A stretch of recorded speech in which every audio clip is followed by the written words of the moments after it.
The media is in full meltdown mode, photoshopping Israeli flags onto cruise missiles and screeching war crimes, faster than a Starbucks barista can misspell your name. Ex-posts are drowning in tears, wailing about escalation like it's some sort of canceled Netflix show. Meanwhile, protests are erupting across America with blue-haired hippies chanting, "No war!" in New York and LA and Chicago and Portland and all the leftist hippie towns with all the blue places. It's rich coming from the same crowd who spent 40 years fist-pumping Iran's genocide America and Israel playlist. It's hypocrisy so thick you could spread it on toast. This wasn't just a bar brawl. It was a U.S.-Israeli operation so precise that you could carve a turkey with it. The mission: to neuter Iran's terror machine without a single civilian casualty, unlike Biden's border invasion, where unvetted radicals are demanding Sharia law like it's the new iPhone drop. Now, the Made in America agenda is eye-opening. The Made in America agenda eyeing important tariffs. The race for secure domestic supply just hit overdrive. Copper is charging back towards last year's record, hovering around $4.85 a pound as global stockpiles scrape 15-year lows. Enter Giant Mining Corp, ticker BFGFF in the US and BFG in Canada. Their 9,800-acre Majuba Hill project sits in mining-friendly Nevada, right beside highway, rail, power, gas, and fiber. Recent drilling delivered a 170-foot copper zone averaging 0.4%, capped by a 10-foot streak running 4.4% copper. The kind of punch majors pay billions for. Engineering from RESPEC is already fast-tracking the first NI 43101 resource. So Majuba could leap from a drill rig to development while rivals get tangled in the new red tape. In a super cycle where projects that move fast win, Giant Mining checks every box. Discover more at giantminingcorp.com, on the OTC at BFGFF in the US and BFG in Canada. Now, let's watch Trump reveal his unprecedented military strike against Iran terror hubs. A short time ago, the U.S. military carried out massive precision strikes on the 3 key nuclear facilities in the Iranian regime: Fordow, Natanz, and Esfahan. Everybody heard those names for years as they built this horribly destructive enterprise. Our objective was the destruction of Iran's nuclear enrichment capacity and a stop to the nuclear threat posed by the world's #1 state sponsor of terror. Tonight, I can report to the world that the strikes were a spectacular military success. Iran's key nuclear enrichment facilities have been completely and totally obliterated. Iran, the bully of the Middle East, must now make peace. If they do not, future attacks will be far greater and a lot easier. At 2:37 a.m. local time, while AOC was tweeting about impeachments, the adults in the room dropped a surgical smackdown on Iran's war toys. Esfahan's IRGC command center, not a craft brewery, but the hub for Iran's drone missile Uber to Hezbollah and the Houthi lunatics, now it's a crater deeper than MSNBC's ratings. Shiraz weapons factory, no Etsy shop. This was Iran's rocket lab, churning out long-range death traps for Tel Aviv and Riyadh. Now it's a junkyard, with secondary blasts proving that they had more bombs than a Baywatch reboot. Natanz nuclear bunker, Iran's nuke fetish headquarters, spinning uranium like a DJ at a doomsday rave. The strike turned into a scrap heap, delaying their wipe Israel dreams by a decade. How'd we do it? Not with Biden's pretty please diplomacy. Picture this. B-2 stealth bombers from Diego Garcia hauling 30,000-pound bunker busters so mean they make the mullahs sweat through their robes. F-35 fighter escorts ghosting through Iran's airspace like phantoms, mocking their 1970s radars. Electronic warfare jammers that turned Iran's air defenses into a bad Spotify playlist. Their commanders were blinder than a woke professor at a critical thinking seminar. This wasn't preemptive. This wasn't preemptive, okay? Let's take a look at the next clip. Bombers launched from the continental United States. As part of the plan to maintain tactical surprise, part of the package proceeded to the west and into the Pacific as a decoy, a deception effort known only to an extremely small number of planners and key leaders here in Washington and in Tampa. The main strike package, comprised of 7 B-2 Spirit bombers, each with 2 crew members, proceeded quietly to the east with minimal communications. Throughout the 18-hour flight into the target area, the aircraft completed multiple in-flight refuelings. Once over land, the B-2s linked up with escort and support aircraft in a complex, tightly timed maneuver requiring exact synchronization across multiple platforms in a narrow piece of airspace, all done with minimal communications. This type of integration is exactly what our joint force does better than anyone else in the world. This is so America, and this is so Israel. And when this is so America and this is so Israel get together, I mean, this is the kind of amazing things that can happen.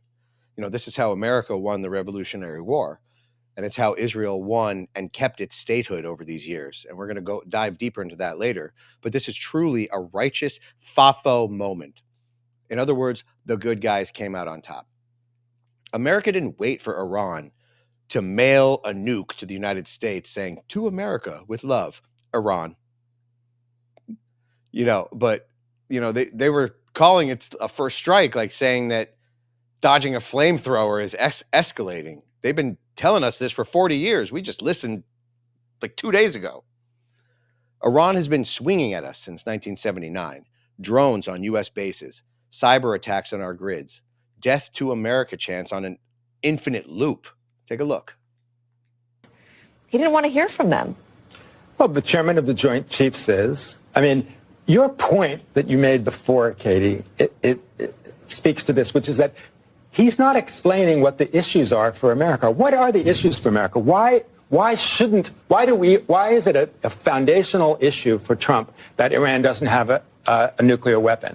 Why is this something that the U.S. should be involved in? Why are we allied with Israel? He says because they chant death to America.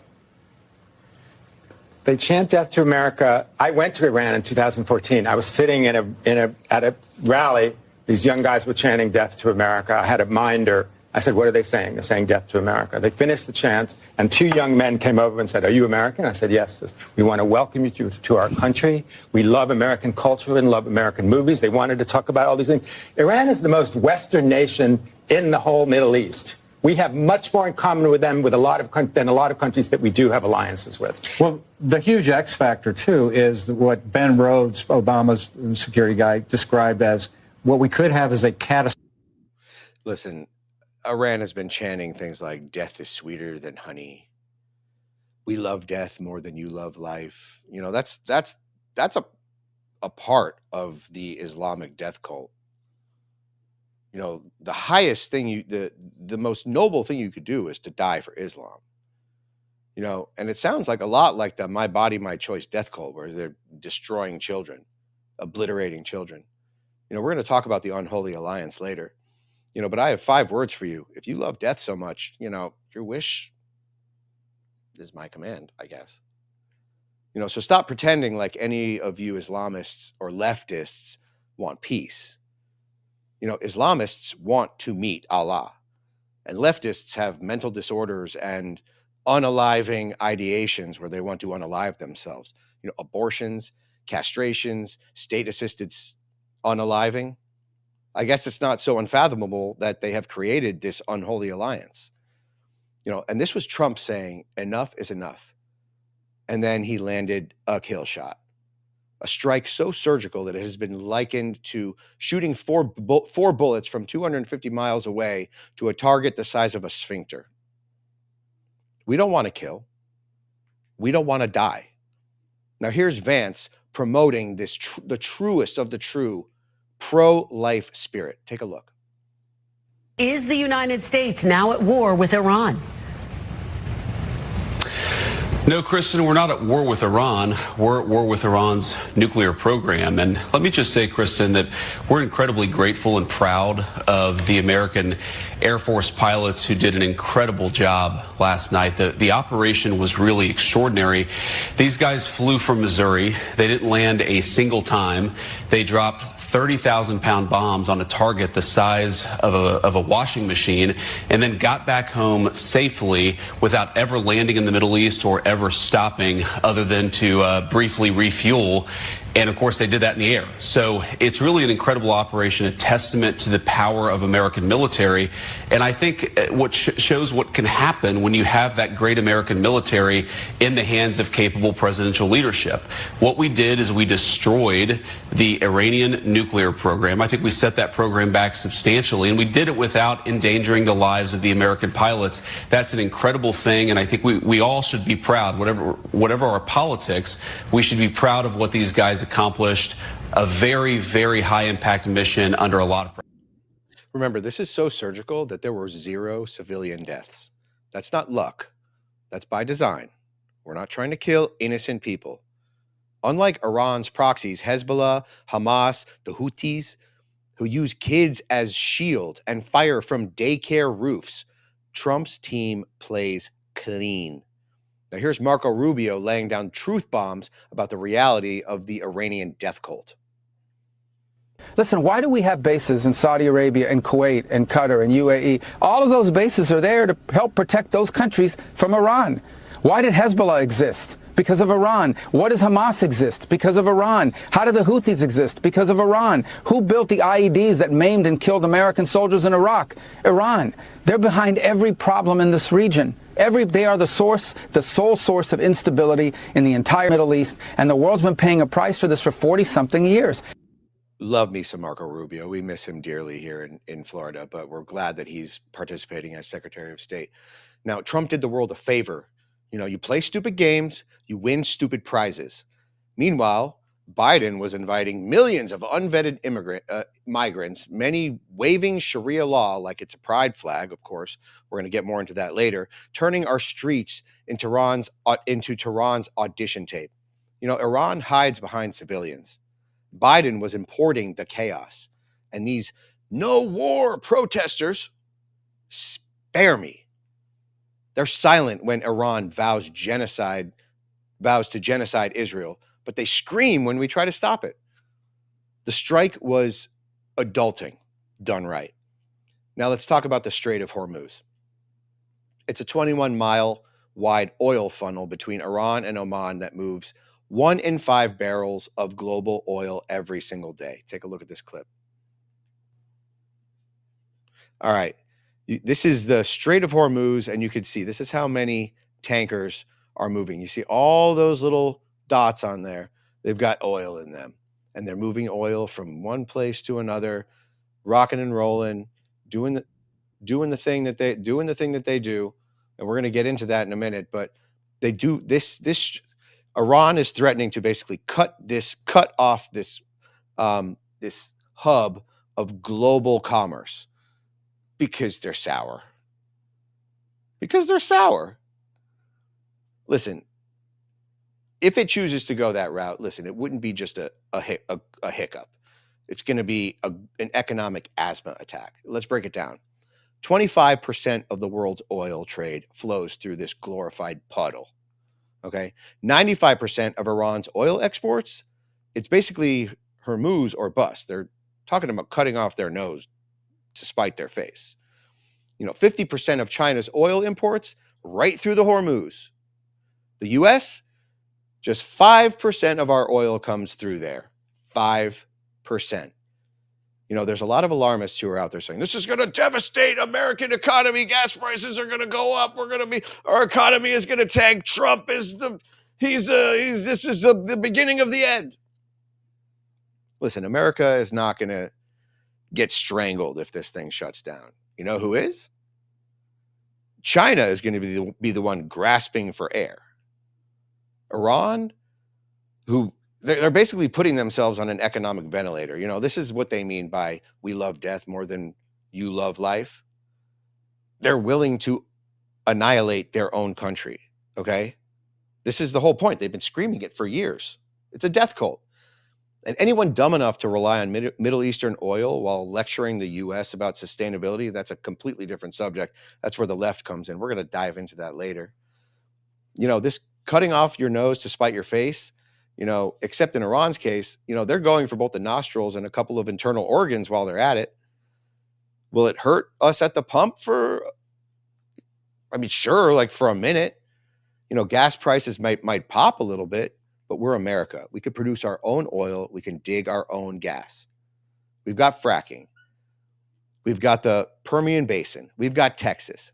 Even under Biden's climate clown car administration, the U.S. still remains the largest, largely energy independent. And that means no, your lights are not going out.